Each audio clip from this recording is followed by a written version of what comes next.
Alors bonjour, j'espère que vous allez bien. Moi je vais super bien. Comme promis, nous allons faire un tuto aussi sur le portefeuille SafePal. Donc comme vous le voyez sur mon écran, voilà, c'est SafePal qui est là. Donc on va cliquer dessus. Quand vous téléchargez l'application, je vais aussi envoyer le lien. Vous allez tomber ici. On a mis portefeuille logiciel, portefeuille matériel. Donc je pense que déjà dans le cours, vous savez déjà ce que c'est. Donc ici, nous, on va créer un portefeuille logiciel, puisque le portefeuille matériel, c'est plus une clé USB de type Ledger. Voilà. Donc ici, on clique sur portefeuille logiciel. Voilà. Donc ici, on a mis créer un portefeuille, importer un portefeuille. Donc pour importer un portefeuille, voilà, c'est via la phrase de récupération, la clé privée, tout ça. Donc ce qui voudrait dire que vous pouvez importer les 12 mots de votre Trust Wallet ici. C'est très facile à faire. Donc, vous pouvez cliquer sur importer via la phrase de récupération. Voilà. Bon, vous devez d'abord au préalable créer un mot de passe que moi j'ai eu à faire. Et vous mettez les 12 mots que vous avez dans Trust Wallet ici pour avoir accès à vos fonds que vous avez dans Trust Wallet. C'est-à-dire que vous pouvez, sans déplacer vos fonds de Trust Wallet sur SafePal, avoir tous vos fonds sur SafePal. Il suffit juste de mettre les 12 mots de Trust Wallet ici. Donc ici, nous, on va cliquer sur créer un portefeuille. Donc voilà. Au préalable, ça va vous demander de créer un mot de passe. Donc du coup, vous créez un mot de passe.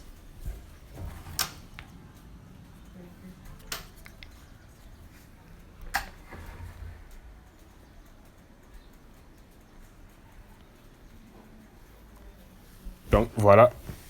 Bon, c'est un mot de passe que j'ai créé pour le tuto. Donc du coup, pas besoin de... Même si vous le voyez, il n'y a rien dessus. Donc ici, on me dit de créer le nom de mon portefeuille. Donc, supposons, moi, je mets un nom. Bah, le nom n'a rien à voir avec ce que vous avez sur votre compte. Donc, à vous de créer ce que vous voulez. Vous pouvez mettre votre nom de famille si vous voulez, tout ça. Donc, moi, j'ai mis To The Moon. J'appuie sur Terminer. Voilà. On me dit, un nouveau portefeuille est créé. La phrase de récupération est très importante. La perte résulte La perdre résulte en une perte permanente de tous les actifs. Voilà, donc on va cliquer sur sauvegarder la phrase. Donc on coche tout ça, sont des conditions. On clique sur j'ai compris. Voilà. Donc voilà les 12 mots que j'ai ici.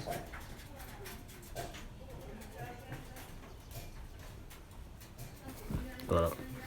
Moi je vais essayer de prendre une photo avec mon second portable. Parce que c'est pour le tuto que je le fais. Je ne vais pas utiliser.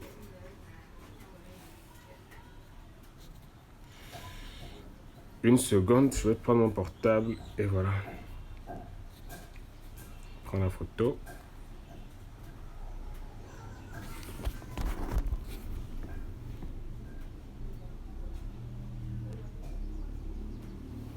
Voilà. Donc, j'appuie sur suivant. OK. Donc, comme on a eu à le faire avec Trustwise, c'est pareil. Je mets les phrases dans l'ordre.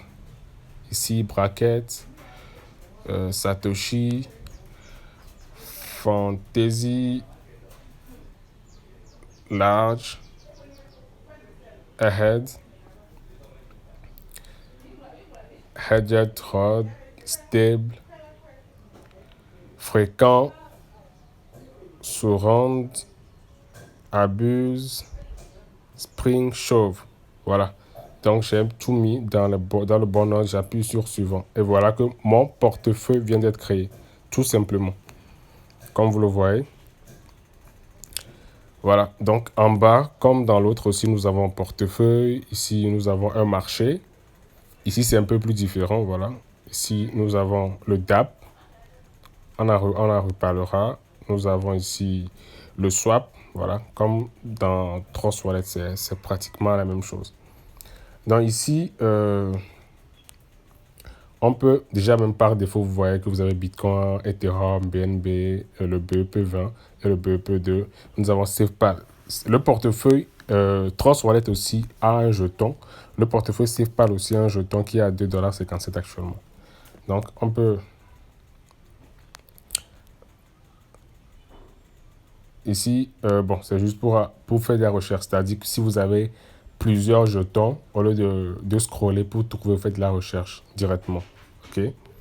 Maintenant, le plus qui est à côté, comme on a eu à le voir dans Trust Wallet, c'est pareil. Donc, vous cliquez sur le plus qui est à côté et vous ajoutez un jeton. Donc, suppose que je vais ajouter... voilà, bon, ici, il y en a. Vous pouvez scroller et trouver. Au cas où il n'y en a pas, supposons que je vais ajouter Coty, par exemple. Vous voyez, j'appuie sur Coty et je vois qu'il y a Coty BEP2, Coty ERC20. On a eu déjà parlé de ça. Voilà, donc le BEP2, c'est sur le nœud de Binance et le ERC20, c'est sur le nœud d'Ethereum. Donc, voilà, moi, je veux ajouter Coty BEP2.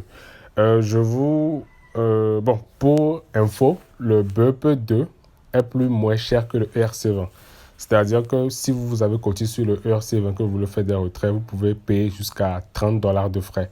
Mais pour le BEP2, les frais sont moins de $1. Donc, vous appuyez sur le plus ici, voilà, ça coche et vous revenez, vous allez voir que voilà, vous avez vos cotis qui sont là.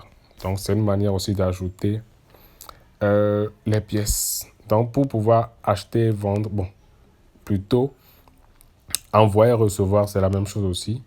Supposons que je veux recevoir de l'Ethereum, du Bitcoin plutôt. Voilà. Il y a recevoir, il y a envoyer. Voilà. Et si il y a trois nœuds pour le Bitcoin. Il y a le nœud légal, comme on a mis Legacy, le nœud Segwit et le nœud native. OK. Le nœud Segwit, c'est plus avec le portefeuille Trust Wallet ou avec l'échangeur Binance. C'est-à-dire, il y a des portefeuilles comme blockchain où vous ne pouvez pas envoyer le nœud Segwit ni le nœud native Segwit. C'est juste le nœud Legacy, ce qu'on a actuellement. Ce qu'on a actuellement ici, c'est le nœud Legacy. Mais si vous avez vos bitcoins sur Trust Wallet, c'est sur le nœud Segwit. OK? C'est-à-dire, si vous voulez envoyer vos bitcoins de Trust Wallet à SafePal, vous choisissez ce nœud. Excusez-moi, ce nœud. Voilà, le nœud Segwit. Je vais vous montrer à peu près de quoi je parle. Si on va sur... voilà, on cherche Bitcoin. Vous allez essayer de voir ce que je dis. Voilà. Bon, il y a plein de Bitcoin. Mais si on prend le Bitcoin même, vous voyez, le nœud normal du Bitcoin, par exemple, ici. Si on veut faire recevoir, vous voyez l'adresse. C'est une adresse BC. Vous voyez? BC. Donc, ici, vous voyez que le nœud native Segwit, c'est BC aussi. C'est pour dire que vous pouvez envoyer vos bitcoins de Trust Wallet à SafePal en utilisant le nœud native Segwit. OK? De la même manière, vous pouvez envoyer vos bitcoins qui sont sur Trust Wallet à Binance en utilisant le nœud Segwit. Il y a le nœud Segwit aussi sur Binance. Mais vous ne pouvez pas envoyer vos bitcoins qu'il y a sur Trust Wallet sur le portefeuille blockchain. Puisque le portefeuille blockchain, il utilise le nœud légal. Vous allez voir, souvent, ça commence par 1 et tout. Donc, c'est à peu près des petits trucs que je voulais vous montrer. Donc, pour recevoir, voilà, ça, c'est l'adresse. C'est-à-dire, si vous voulez prendre le nœud normal, si vous voulez prendre le second nœud, ou si vous voulez... Voilà, il y a, en fait, pour... ici, par exemple, voilà. Même sur Trust Wallet, c'est pareil. C'est-à-dire, vous pouvez générer plusieurs adresses publiques pour une même crypto-monnaie, vous voyez. Voilà, donc c'est ce que nous sommes en train de voir ici. C'est-à-dire, même si je vais au niveau du Segwit et j'appuie sur recevoir, vous allez voir voilà, que je peux gérer plusieurs adresses. Voilà. Mais tout est lié à la même clé privée. Donc voilà à peu près ce qu'il y a à savoir. Si vous allez dans, voilà, au niveau du petit bonhomme pour le réglage, paramètres de sécurité, à vous de, si vous voulez, verrouiller par, voilà, par empreinte digitale, par mot de passe, la devise. C'est pratiquement pareil que sur Trust Wallet. Ici, vous pouvez ajouter des carnets d'adresses. C'est-à-dire que, supposons que vous envoyez souvent du BNB de votre portefeuille à Binance, ok? Donc, vous pouvez maintenant, au lieu de chaque fois aller sur Binance, copier l'adresse BNB, venir, vous pouvez directement choisir, vous venez ici, voilà, vous choisissez BNB. Vous mettez le nom. Donc, ici, je peux mettre Binance. Genre, je mets échangeur Binance, à vous de voir. Et vous mettez maintenant l'adresse de Binance. C'est-à-dire, l'adresse de Binance ne change pas, en fait. OK? Et s'il y a un mémo, le mémo aussi ne change pas. Donc, vous mettez l'adresse, vous mettez le mémo. Et quand vous enregistrez, chaque fois que vous voulez faire des transactions, vous le faites de façon automatique. Donc, c'est ça ce que je voulais vous montrer. Donc, dans le coin supérieur à gauche, vous pouvez toujours ajouter d'autres portefeuilles. Voilà, vous appuyez sur plus et faites la même chose. Donc, je pense que j'ai fait le tour. Si vous voyez la vidéo, ici il y a des choses à ajouter, je vais le faire.